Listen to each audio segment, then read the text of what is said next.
In my house, we say, fat noodle make healthy kid. And today I'm gonna show you how to make some version of Niku Udon. Big, fat, chewy udon noodles, tender, thin sliced beef, a smoky, savory, slightly sweet broth, and these adorable little Naruto fish cakes. And my kids love, and hopefully your little progeny will like too. This is the start of our broth. This is a piece of kombu seaweed in some hot water. This is my submission to the Venice Biennale. This is called Climate Unchanged, ? This is the start of dashi. I came in today hoping that we had instant dashi in the fridge so I wouldn't have to do this, but we don't have any. So I'm just gonna make it the old fashioned way, which is not hard at all. Like I said, hot water, 180 degrees, a piece of dashi kombu, which comes dried and hard and then becomes flexible and pliable once it soaks. And then katsuobushi, dried, smoked, fermented, bonito flakes. If you buy instant dashi or dashi packets, you're basically buying this in a tea bag. So we're just gonna let that hang out and soak for as long as it takes me to get the rest of the stuff ready. But that's dashi, and it is the backbone to this broth and the flavor of this soup, so you need it. Don't believe anybody who tells you to substitute beef broth or whatever. It's not gonna be as good. But dashi is readily available. All the ingredients for dashi. You need the seaweed and the katsuobushi. You can get that at literally every Japanese, Korean, or Chinese market. You can also buy instant hondashi in packets or jars. You can buy it on Amazon, whatever. It's pretty good. There is beautiful, handcrafted udon. There is dried udon. There is refrigerated udon. And there is frozen udon. And I think basically that is the order of quality that I just named. And this is the bottom of the pecking order, the bottom of the totem pole. We always have this in the freezer for this dish or for yaki udon, which is like a stir-fried noodle thing. These are already cooked. You just need to sort of heat them through and then you can stir fry them, you can put them into soup. They come in these little bricks, which is like, this is 2 children or 3/4 of an adult's worth of udon right here. This is the other thing you need to make this dish. This is thin sliced beef. This comes in all sorts of different thicknesses. This one I think is from H Mart and they've put it into these cute little curls.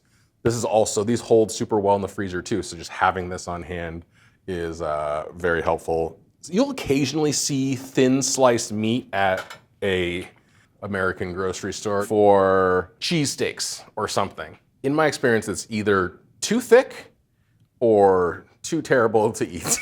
So you have to kind of go to the Asian grocery store for this. There's no way around it.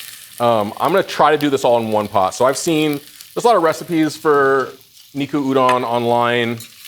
Watching some people make this, they're kind of using 3 or 4 different pots. As always on Winning Mealtime, we believe in moderation when it comes to pots. Use as few pots as possible. I just threw these scallions in, which I'm already starting to burn a little, so I'm just gonna toss all of this in here.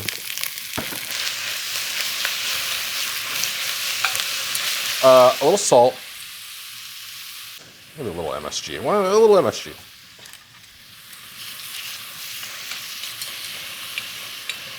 Just gonna let that hang out. In the meantime, this is Naruto maki, a little fish cake. If you've gone to a ramen shop, you may have seen this.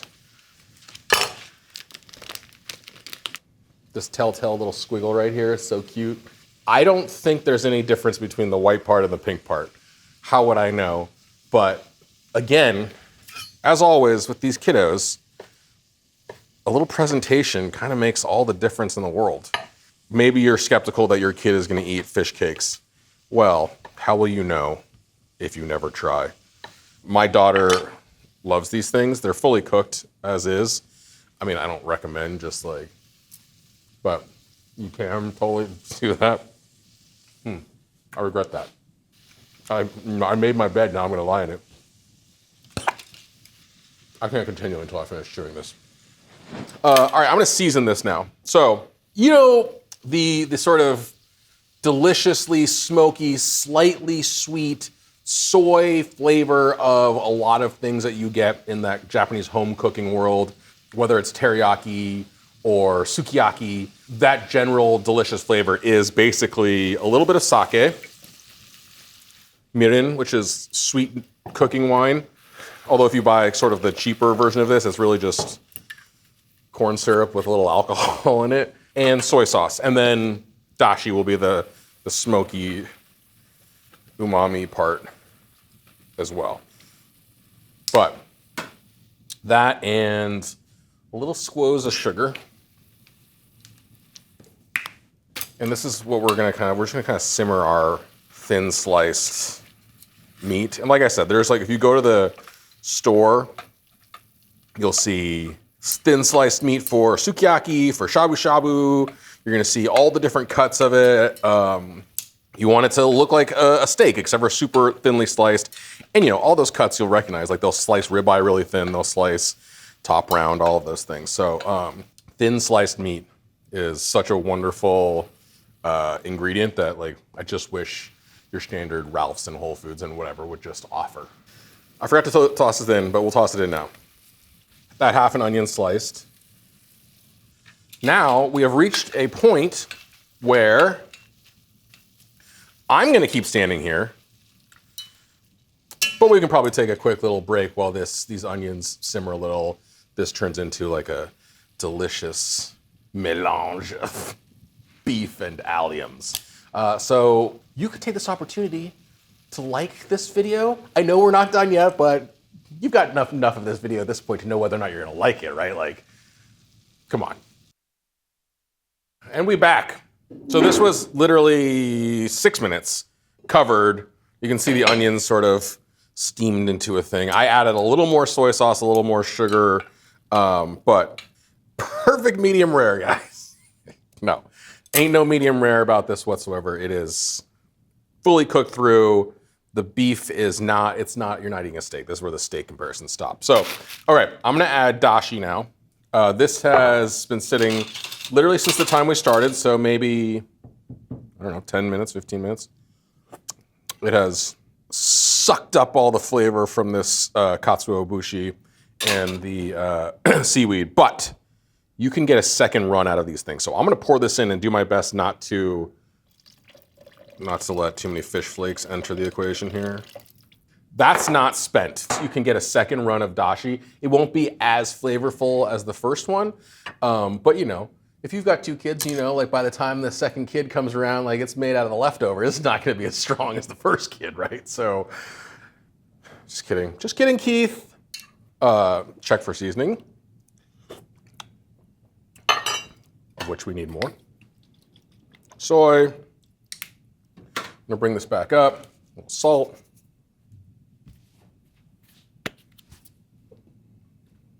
Okay, so let's get to the udon. Actually, let's throw these fish cakes in there. Let them marinate in there a little bit too. So the package says to boil them in hot water for a minute before serving. Again, you don't want to boil another pot of water for your noodles any more than I do. Any more than I want to see you do that. So again, my buddy Ivan Orkin gave me this little hack of just run it under as hot of water as your sink has. So these are cooked. They don't need anything more than that. I'm just gonna noodles straight into this thing. Again, this is a 1-pot, super hacky. I literally made this 2 nights ago, and I do genuinely make these dishes at home like one more time before I come out here and look like a big doofus in front of you all. Because I like a little practice, and then I test them on the kids. Sometimes it was better when I made it at home, and sometimes it was way worse at home. I think this one's gonna be better today. For the Japanese people out there, for Japanese home cooks, just look away. I know that's not what it's supposed to look like. I know, but you don't know what I've been through.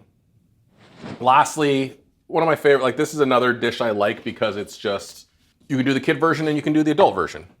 And this one is just down to garnish. Like, let's be real. My kids aren't eating these scallions.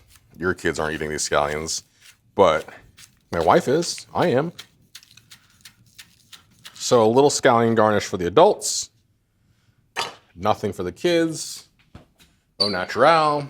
And then a little togarashi, Japanese 7-spice chili powder, chili flakes for the adult one. Or maybe your kids like the spicy one. We were talking to somebody the other day. They were talking about, they were like, you haven't started spice training your kids yet? I don't know. I guess that like at some point you got to start training them, getting them ready for the big world of spiciness out there. So this doesn't take long. See how these fish cakes have swelled up a little bit?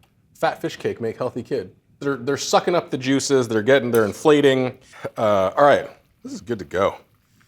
This can be a kid one. That is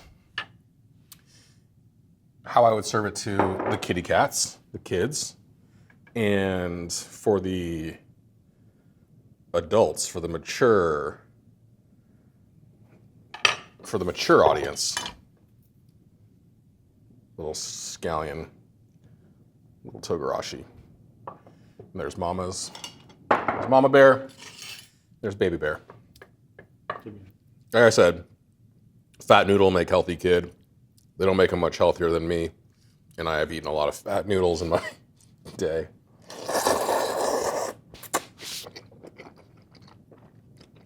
Which is so much better than what I made the other day. In my house, slurping is highly encouraged. The Japanese will tell you that slurping ramen or soba, bringing air in with your bites, is actually vital to eating it properly. I just think it also adds to the kids like to do it. They can do this thing that is like a little naughty, and I'm gonna praise them for it. Kids love udon noodles. They're chewy and fat and slurpable, and this broth is like right in that center zone of kids love it. So make this at home, like and subscribe, adorn your adult version with chili and scallion, and make some healthy kids. Talk to you soon.